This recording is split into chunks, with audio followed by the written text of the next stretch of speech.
Historia de la filosofía, por Franco Restaino, volumen 4, 178, parte octava. La filosofía contemporánea, tomo 2, capítulo 9, el pensamiento ético-político, Rawls y Nozick, desarrollos de la ética, 1042. Rawls, la elección de los dos principios de justicia. Rawls, como acabamos de ver, refiere claramente a Kant la caracterización moral de los individuos en la posición originaria, y por lo tanto, también la elección de los principios que estos individuos operan. Una elección que en la obra de Rawls habría aparecido más plausiblemente motivada si estas referencias puntuales y explícitas a Kant hubieran sido propuestas cuando se habla de ellas por primera vez. Él insiste, en efecto, sobre las motivaciones morales en el sentido kantiano de tal elección, que excluyen inmediatamente las motivaciones de tipo utilitarístico. Los principios de justicia, que se refieren a la estructura fundamental de la sociedad, son fruto de un acuerdo entre personas morales, racionales, libres e iguales, cuyo interés común no es formar parte de una sociedad dada o adoptar una forma de gobierno, sino la aceptación de ciertos principios morales. Solo después de la aceptación de estos principios se podrá pasar a la fase constituyente que dará origen a la sociedad. Rawls reconoce que el problema de la elección de los principios es extremadamente complicado. No obstante, considera que se puede individuar, teniendo en cuenta las condiciones de la posición originaria, velo de ignorancia y equidad, dos direcciones de elección que llevarán a dos principios de justicia fundamentales. El primero requiere la igualdad en la asignación de los derechos y de los deberes fundamentales. El segundo sostiene que las desigualdades económicas y sociales, como las de riqueza y poder, son justas solo si producen beneficios compensatorios para cada uno, y en particular para los miembros menos favorecidos por la sociedad. Estos principios excluyen la posibilidad de justificar las instituciones en base al hecho de que los sacrificios de algunos son compensados por un mayor bien añadido. El hecho de que algunos tengan menos para que otros prosperen puede ser útil, pero no es justo. Apenas hace falta subrayar en esas últimas palabras una ulterior distanciación del utilitarismo. El primer principio, por lo tanto, apunta a la salvaguardia de las libertades individuales, que deben ser iguales para cada uno. El segundo tiene que ver con la distribución de los recursos, y en este caso, Rawls considera como criterio y punto de referencia fundamental la condición de los menos afortunados. Las desigualdades son admitidas siempre que comporten alguna ventaja a estos últimos miembros de la sociedad. Este será uno de los conceptos más discutidos de la teoría de la justicia de Rawls. Rawls se detiene en forma recurrente sobre este problema de los dos principios de justicia, que reformula en diferentes y cada vez menos aproximativas versiones en el curso de la obra. Aquello que subraya repetidamente es el hecho de que los individuos que eligen los dos principios no se mueven por intenciones particularísticas, sino por intenciones morales. No son empujados, por lo tanto, por motivaciones egoístas, pensar solo en sí mismo, o utilitarísticas, pensar en la mayoría, sino por motivaciones morales incondicionadas al modo kantiano, pensar en la generalidad y universalidad, o sea, en la totalidad. La primera formulación de los dos principios sobre la base de dichas motivaciones morales es pues la siguiente. Primero, cada persona tiene un igual derecho a la más amplia libertad fundamental compatible con una libertad parecida para los otros. Segundo, las desigualdades sociales y económicas deben estar combinadas de modo que sean, inciso A, razonablemente en beneficio de cada uno, inciso B, ligadas a cargas y posiciones abiertas a todos. La libertad fundamental de la cual habla el primer principio y que debe ser compartida de manera igual por todos, se articula en las siguientes libertades: la política, derecho de voto, activo y pasivo; la de palabra y de reunión; la de conciencia y de pensamiento; la personal y de posesión de propiedades personales; y en fin, la libertad frente al arresto y la detención arbitrarios. Esta primera libertad civil y política es inviolable y prioritaria respecto a lo que se contempla en el segundo principio. que atañe a la distribución de la renta y de la riqueza por una parte, y la estructura de los organismos caracterizados por diferencias de autoridad y responsabilidad por otra. Las diferencias y desigualdades en la distribución de la renta no deben causar daño a nadie, porque en tal caso serían injustas, pero son admitidas si son una ventaja para todos, y en particular para los menos afortunados. Los cargos, autoridad, responsabilidad, en fin, deben estar abiertos a todos. Debe haber, en este campo, igualdad de oportunidades. Todos los valores sociales, libertad, bienes, cargos, en una sociedad bien regulada, o sea, fundada sobre los dos principios de justicia, deben ser distribuidos de igual modo, a menos que una distribución desigual de uno o de todos estos valores no sea en beneficio de cada uno. La injusticia, por lo tanto, coincide simplemente con las desigualdades que no son beneficio de todos. De este modo, Rawls ha definido en los términos más generales una sociedad en la cual domina la justicia y una sociedad en la cual domina la injusticia. A estas caracterizaciones muy generales siguen en el texto numerosas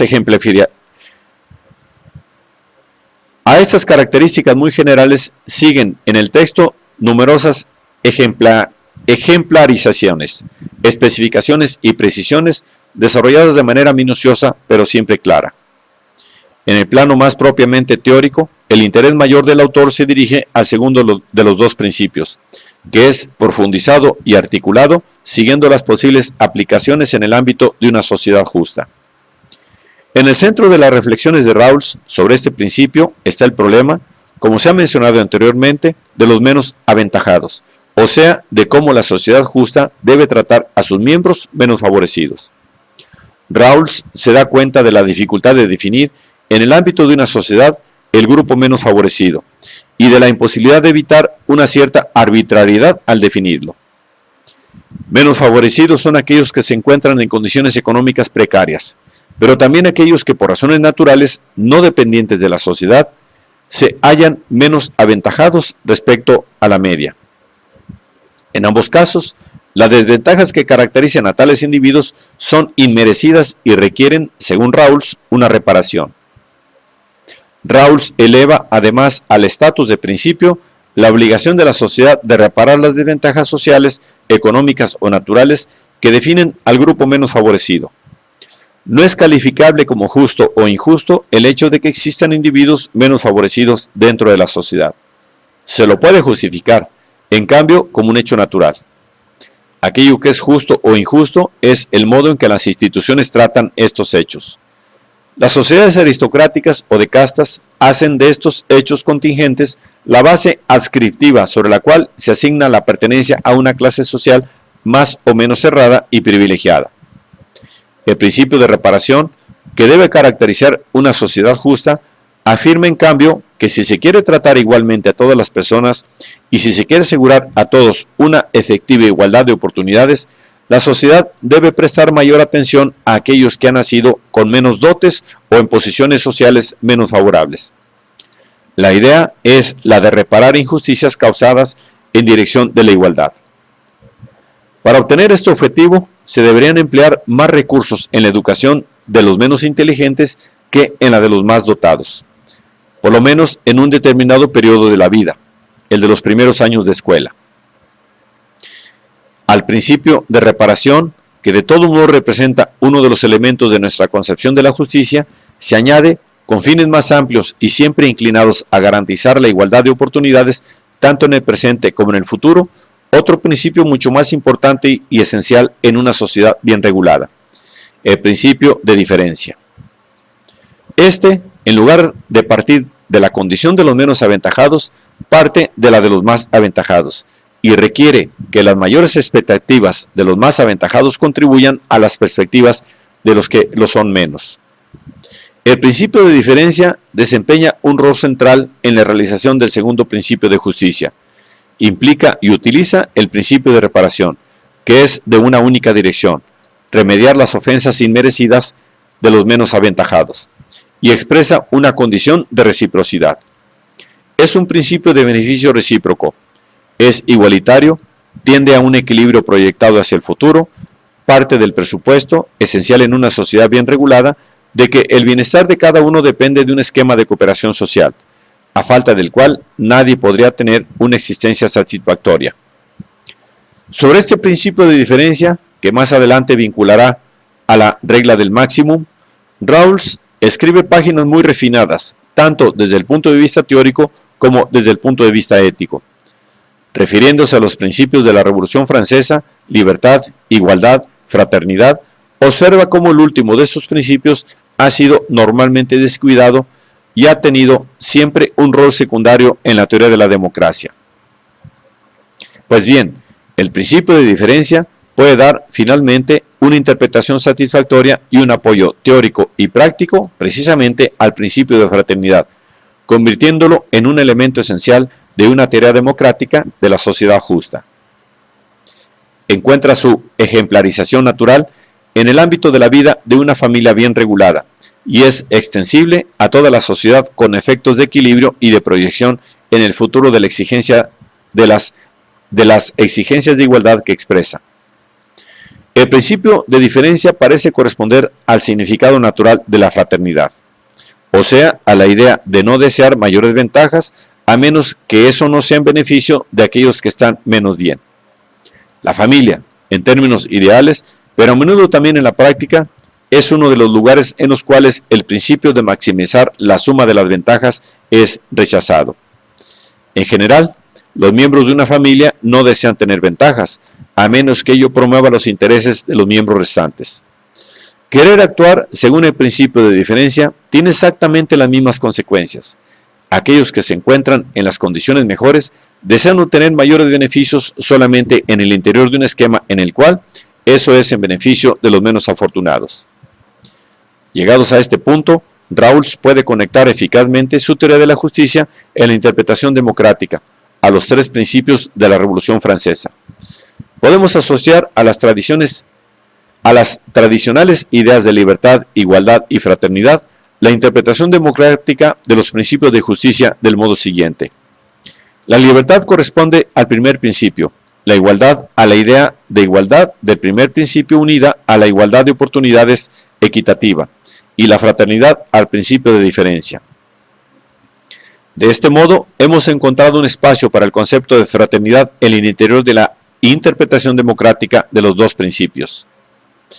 El principio de diferencia, como hemos mencionado más arriba, es vinculado por Rawls a la regla de maximum, abreviación de maximum minorum, sacada de las teorías de los juegos y de las teorías económicas. Según dicha regla, el objetivo óptimo en determinados juegos o en determinadas transacciones económicas es el de maximizar las ganancias mínimas, a la que corresponde la regla del minimax, que es la de minimizar las pérdidas máximas.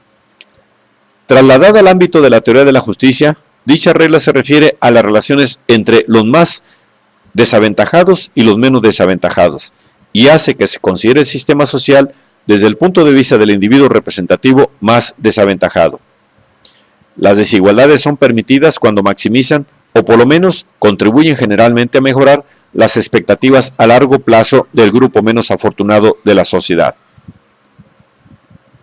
A la regla del máximo se atienen, según Rawls, los individuos en la posición originaria, cuando eligen los dos principios de justicia, que constituyen en efecto la solución maximin al problema de la justicia social.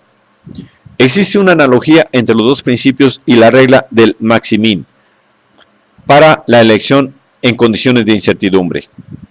En efecto, en la posición originaria, dada la condición del velo originario, nadie sabe qué fin tendrá en la sociedad, esto es, si acabará entre los más aventajados o los menos aventajados.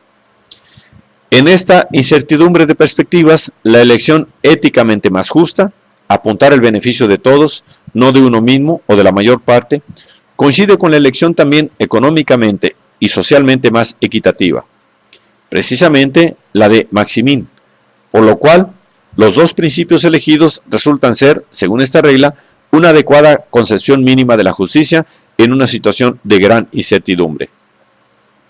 También en esta ocasión, Rawls rechaza el criterio utilitarístico como base posible de la elección y recurre explícitamente, para proporcionar ulteriores motivaciones morales, a la conocida doctrina kantiana, según la cual se debe tratar a los hombres como fines en sí y nunca como simples medios. En efecto, no es la impersonalidad de la que hablan Hume y A. Smith en su teoría del observador imparcial lo que constituye el punto de vista de los individuos en la posición originaria, sino la imparcialidad, o sea, la universalidad de la que habla Kant, el pensar en todos y no solo en alguien en sí mismo. El error de la doctrina utilitarista está en cambiar la imposibilidad por la imparcialidad. Los dos principios de justicia y los que están ligados a ellos, principio de diferencia, principio de reparación, son, pues, insiste Rawls, el fruto de una elección ética de tipo kantiano.